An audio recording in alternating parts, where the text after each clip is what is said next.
Takže ahojte priatelia a tí, ktorí sledujú môj kanál a nejakým spôsobom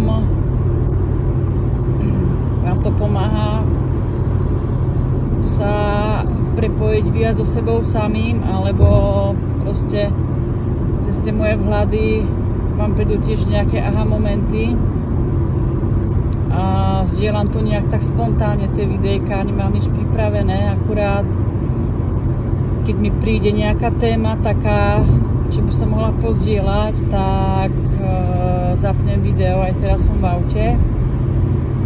No a vlastne, čo mi tak prišlo, som si napravila aj stojanček v aute, takže je to možné, všetko je možné. Som to nevedela a už je to, myslím, lepšie v tom, že som v strede, v strede svojho bytia. No, ale čo chcem pozdieľať je, že sa mi napríklad aj dneska stalo to, že tá moja osobnosť ma chcela nachytať na nejakú tú moju potrebu. Teraz alebo túžbu. Teraz to nejdem úplne rozvádzať do detailu, to nie je ani podstatné, čo mi vyskočilo. No a keby som nebola dostatočne bdelá, že som si to neuvedomila, že odkiaľ to ide, tá túžba a tá potreba, alebo to, že to chcem mať, tak by som sa na to chytila, aby som to rozvíjala. A keby som sa na to chytila, tak by som šla do smútku, by som šla do hnevu, by som šla do emočnej roviny, čo zase nechcem povedať, že to je zlé, alebo to nejak hodnotiť, ale proste by ma to vychýlilo tak, že by som vlastne nebola v tom prítomnom okamihu, v ktorom je všetko, v ktorom je tá celistvosť, a vlastne by som nabiehala na rôzne vrstvy tej osobnosti. Potom by tam prišiel vnútorný sudca, vnútorný kritik a proste by mi to tam začalo rozprávať, že toto sa ti ešte deje a toto nemáš spracované a ešte by si mala tam ísť a tam ísť. Toto sa mi ako keby už dialo, že mi toto začalo vyskakovať. A tak som vždycky pozerala nejaký seminár alebo regres alebo terapiu, že proste toto musím v sebe odstrániť alebo nejak proste robiť niečo s tým, aby mi to tam nevyskakovalo. A samozrejme už to vnímam, že to je ilúzia zase tej osobnosti, ktorá by to tam nechcela mať, alebo neprežívať tie drámy už. No. A vlastne, čo mi nejak pomohlo to nejak prezrieť, tak som si navnímala v sebe v tom tichu, že odkiaľ to ide, čo je za tým, a len som dovolila tomu to len tak pozorovať a vnímať, plne si to uvedomovať, že to tam je, a plne si to uvedomovať, že sa mi toto deje. A veľmi už opatrne si dávam pozor na to, aby som to nehodnotila, neodsúvala, nekritizovala proste, lebo to by bola osobnosť cez osobnosť a zbytočne by som sa len zamotávala. A vlastne zase by som len stratila ten prítomný okamih, čiže seba, čiže to bytie. No, samozrejme, že ja zdieľam také svoje skúsenosti, čo sa mne deje. Hej, môže niekto s tým rezonovať, nemusí, je to takisto v poriadku. No a ešte mi tam vlastne prišlo, že je to v podstate veľmi jednoduché. Veľmi jednoduché pre to bytie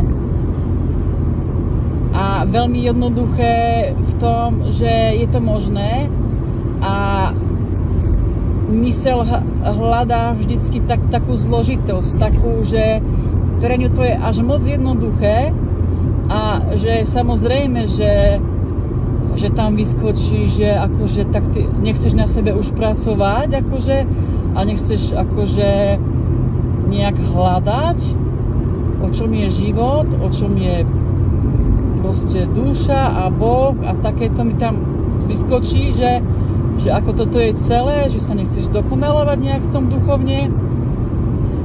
A to je ďalšia pasta vlastne toho ega, ktoré sa snaží mi podsunúť, že nie som ešte dosť v tej prítomnosti. Hej? Takže vlastne to len tak prezriem, že to je ilúzia toho ega, ktoré neustále dránka tú pozornosť, tú energiu moju. A ja už ako len takto vnímam, že aha, dobre, toto vyskočilo, ale to nie som ja, to je vlastne tá ilúzia toho.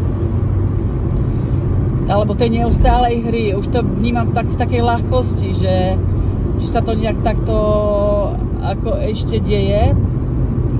A moje vnímanie je vlastne, čo by som k tomu to vlastne zdieľam, že to video chcela vlastne povedať, je, že za mňa, ja to tak vnímam, že tá osobnosť tam bude ako keby vždycky a je to nejaký záznam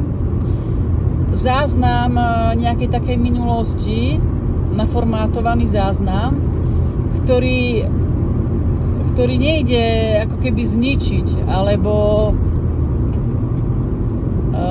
teraz hodne frčí to, že sa robia prepisy, hej, ale aspoň u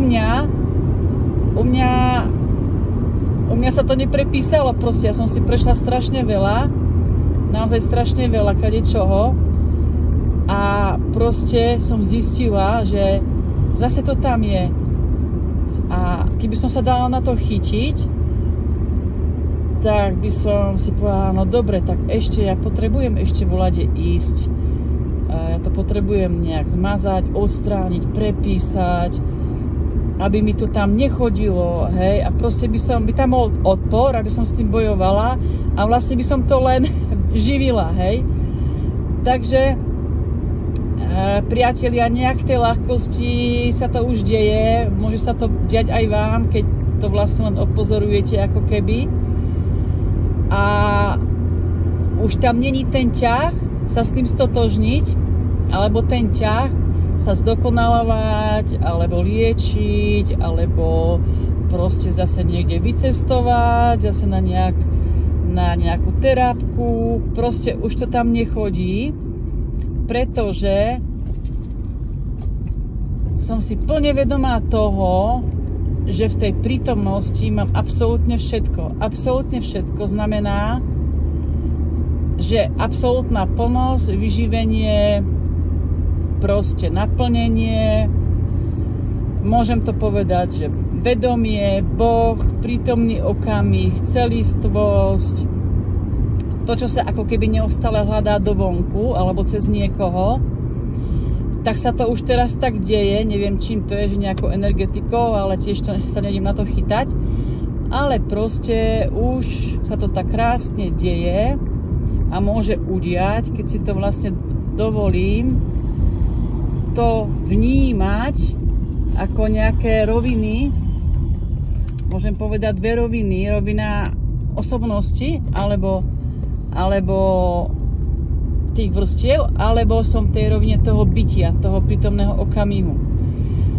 A vlastne je to skvelé proste, už sa nejak s tým hrám, už sa nejak tak nebičujem, že ešte toto, hento, tamto, pretože tá osobnosť je nekonečná v tom, že vymyslí zase niečo, nejakú pastičku, že nie si dosť proste, hej? A tak sa namotáš a zase ideš a hľadáš. Pardon, idem cez taký hlučný most, tak sa mi to videjko trošku predĺžilo, ale dobre.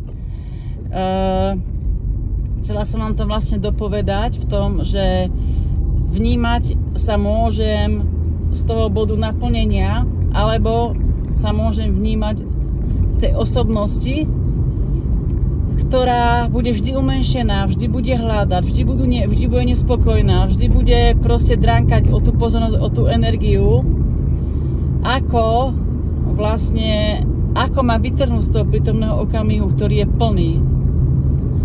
Takže vám prajem krásne okamihy so sebou samým v tom nacítení sa, v tom vyživení sa, v tom uzretí toho a v tom hraní sa vlastne, kde som, kde dávam pozornosť,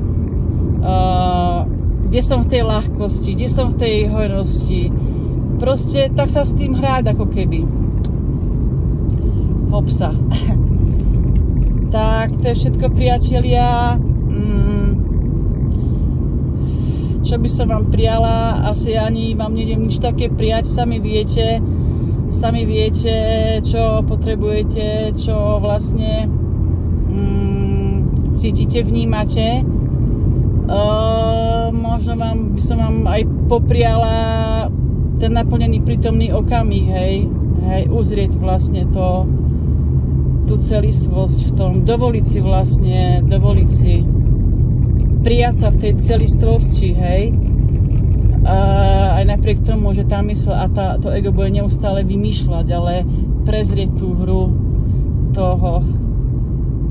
Tak ahojte priatelia a krásny deň vám teda prajem. S láskou, Atajen.